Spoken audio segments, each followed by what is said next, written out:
Hello everyone and welcome back. I'm the well-dressed wrencher. Today we're finally reinstalling this WRX engine and hopefully getting it fired up for the first time later on in this video. Firstly though, there are a few more small things I need to do to this car to get it ready for this engine. The first thing on the to-do list is to remove this torn wheel well liner and install a new one. The other side is missing entirely, so I'll also put a new one in over there. These come out pretty easily with just a few plastic clips. As you can see, I also removed the old mud flaps. I'm personally not a fan of these, so they're going straight into the trash.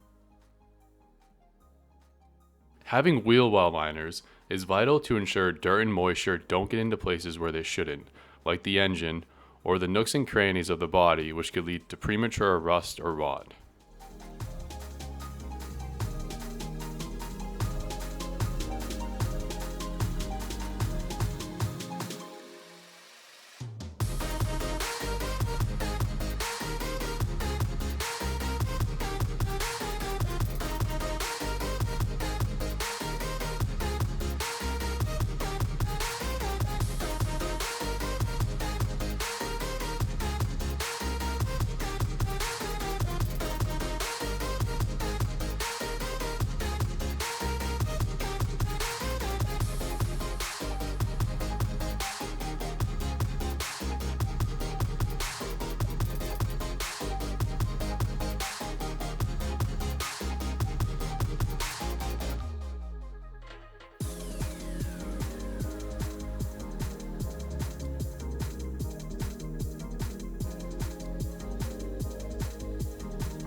One thing I wanted to do while I had these wheels off for the wheel well liners is test fit this old set of wheels I had lying around from another car. Personally, I'm not usually into white wheels, but they surprisingly complement the white body quite well. Drop a comment below and let me know what you guys think. Should I keep these on the car? Next up, I'm removing the old downpipe to get ready for the new one to go in. This also gives me a little bit more space underneath where I need to reach up by the transmission to remove some of the shifter mechanism.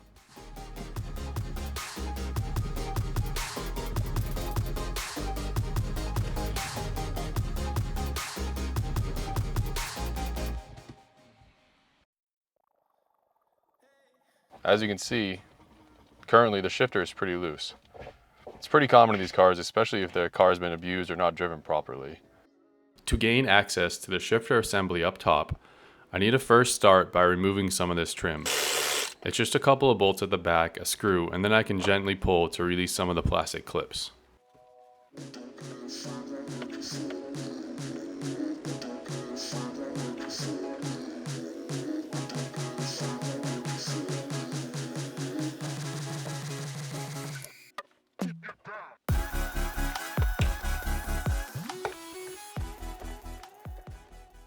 Then I'll take this bolt and nut off, holding the shifter lever to the shift control arm.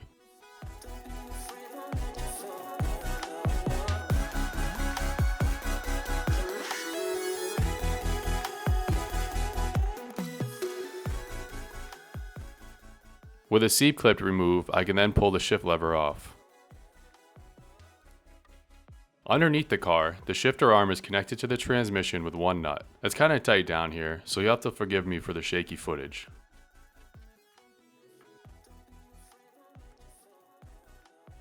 It's also held into place with a mount and two bolts, which need to come off so we can replace it with the new stiffer mount. With the arm finally removed, I can get this old bushing out and new one in. I'm not gonna lie, I struggled with getting the new one in for a bit. I eventually ended up putting the shifter arm on the ground and carefully pressing the new bushing in with my foot. Ingenuity at its finest. Now I can bolt in the new stiffer mount for the shifter arm and put it back into place.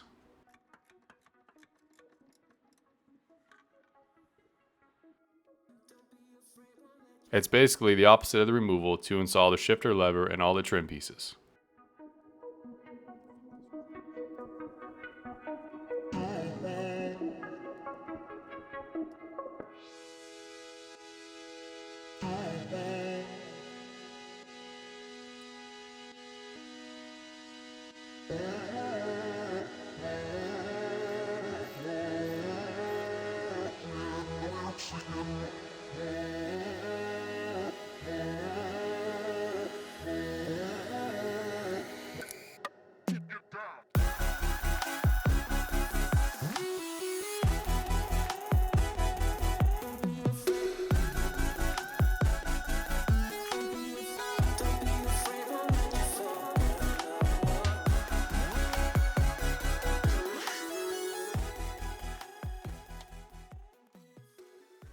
Now, I know it's hard to tell from the video, but this shifter feels so much better.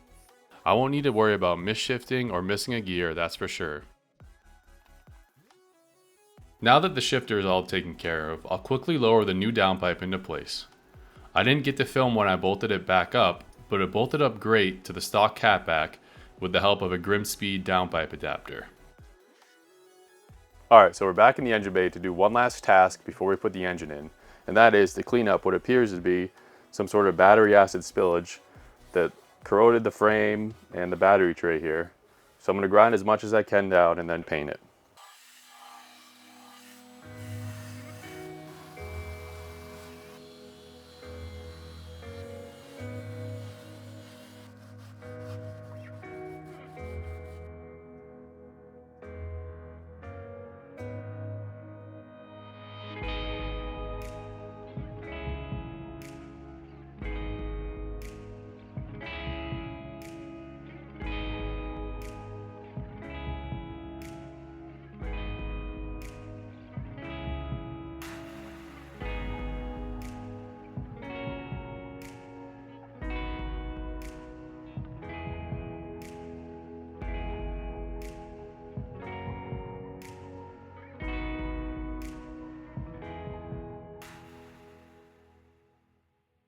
With that done, the engine bay looks so much better. I also removed all the old subwoofer wiring to give the engine bay a cleaner overall look. Now that the car is ready to receive the new engine, I'm going to finish prepping the engine with the last of the new parts, the clutch and the flywheel. I like to use red Loctite on these bolts because once the engine's made it to the transmission, they're impossible to get to. The thought of one of them coming loose is pretty frightening.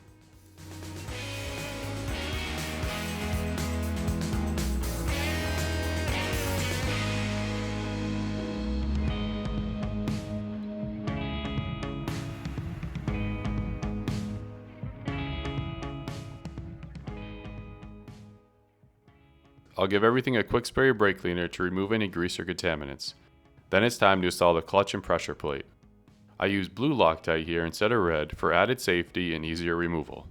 It's crucial to use the alignment tool to ensure the transmission lines up perfectly with the pilot bearing.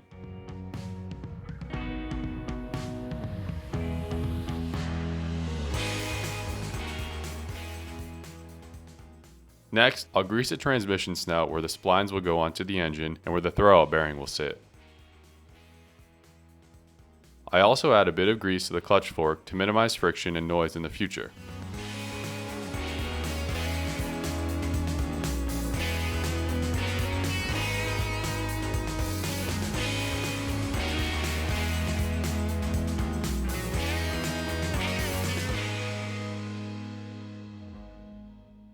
Finally, it's time to lower the engine in. I'll be careful not to hit anything or snag any wires or hoses. Once it's in place, I'll use a couple of bolts to pull the engine in, which makes it easier to get all the other bolts and nuts in to secure the transmission to the engine. So, because the original engine in this car had a failed rod bearing, I figured while I put everything back together, it'd be a good time to talk about ways to prevent this type of failure in your car. First and foremost, it's important to keep up with simple maintenance like oil changes. Since your oil is the bloodline of the engine, it's vital to keep it clean. Once the oil becomes old or sees a lot of hard driving, it starts to lose its lubricating properties as well as cleaning properties. This in turn can contribute to increased friction and failed bearings or other engine failures. In an engine like this, for example, combined with a turbocharger, the oil will see a lot more blow-by and a lot more heat, causing it to lose its molecular properties faster.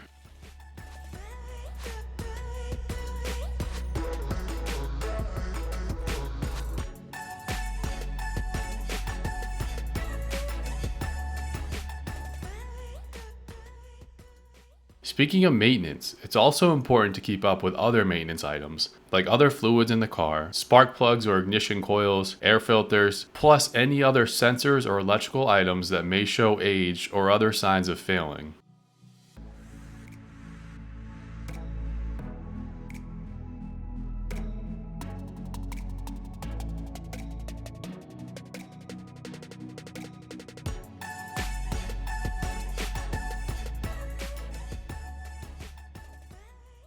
Another thing I want to mention is that it's important not to load the engine at low RPMs. What I mean by this, for example, is starting off at a low RPMs and going full throttle.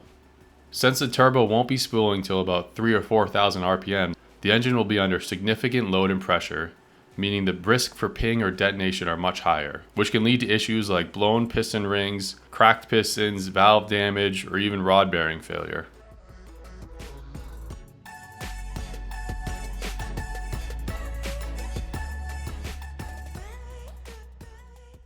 Speaking of load, it's also important not to drive any car hard when cold, especially one like this with an aluminum block. Although the block and cylinders are aluminum, which is great for weight savings and strength, the cylinder wallers are iron. The heat characteristics of these two metals are slightly different, meaning different absorption or dissipation of the heat. Beating on an engine when cold can cause microflexes, lead to quicker failure of parts, and even head gasket issues.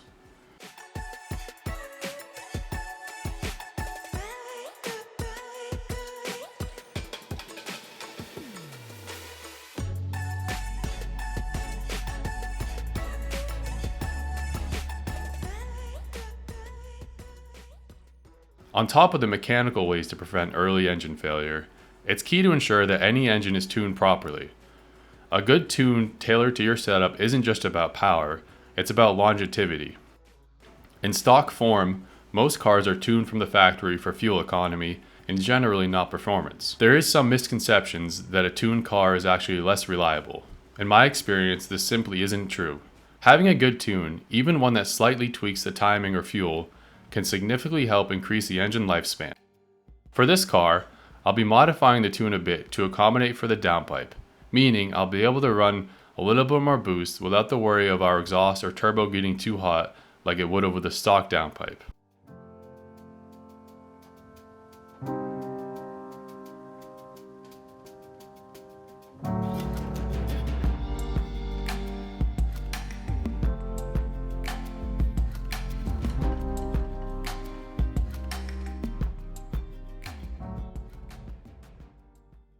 Overall, if you want to prevent engine failure, you need to check up on your engine every now and then and keep up with the regular maintenance. Taking proactive measurements and having a little mechanical sympathy may help so your engine doesn't end up like the old one did in this WRX.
a power in a world which you deny. But soon a flood will come and wash it away, like the sun that lights the morning sky. Now that the engine's in and full of fluids, I'll quickly reflash the tune I was talking about earlier. I'm not a professional tuner, so I can't provide a ton of helpful info on this, but it's best to get your car tuned by someone who really specializes in whatever platform or engine that you have. Once you love, it's okay to be scared, acting like you don't care, doesn't solve your problems, doesn't make it up. Before I initially start the engine, I'm allowed to crank over a few times to help build a little bit of oil pressure. It's a little extra insurance, it's easy to do. So I'm going to pull the crank sensor, which is down here, and then I'm going to pull the fuel pump relay.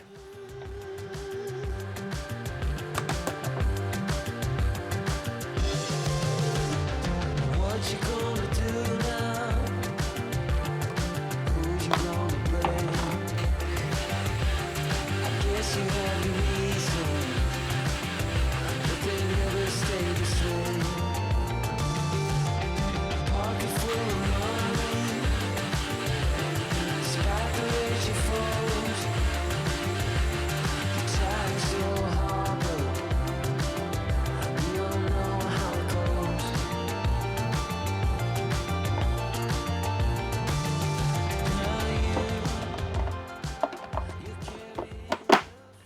Now it's finally time to start it up for the first time. Is anyone else nervous? Good, neither am I.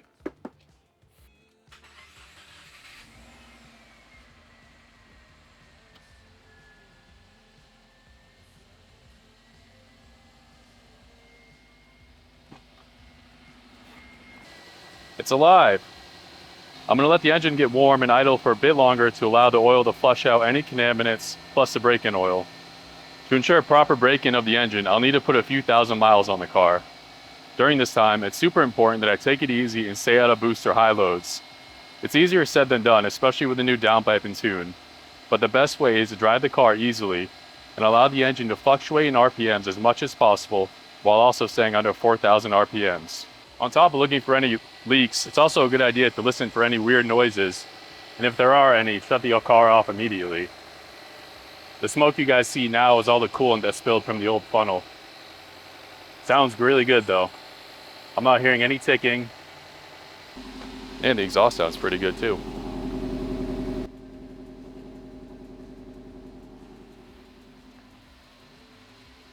So now, like I said, I'm just trying to let it get up to normal operating temp, shut it down. I'll drain the oil real quick, and then we'll continue from there. Now at this point, you may have noticed the coolant funnel getting pretty low. Initially, I thought it was just the coolant entering the engine and burping the coolant system as it should. However, if you look closely, you can see the engine coolant was going directly into the overflow and not properly burping as it should. This was a new hiccup for me to experience. Eventually, I ended up ditching the funnel overall and was able to carefully burp the coolant through the expansion tank here on top of the engine. Once that was done and the car reached a full heat cycle, I quickly changed the oil to flush out contaminants plus look for anything suspicious. Luckily, the oil looked great.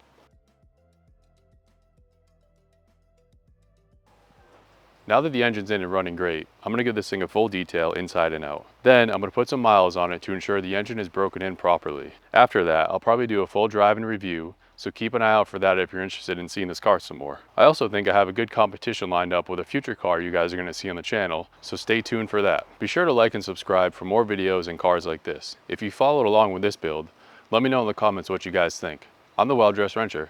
Thanks again for watching. See you next time. Damn.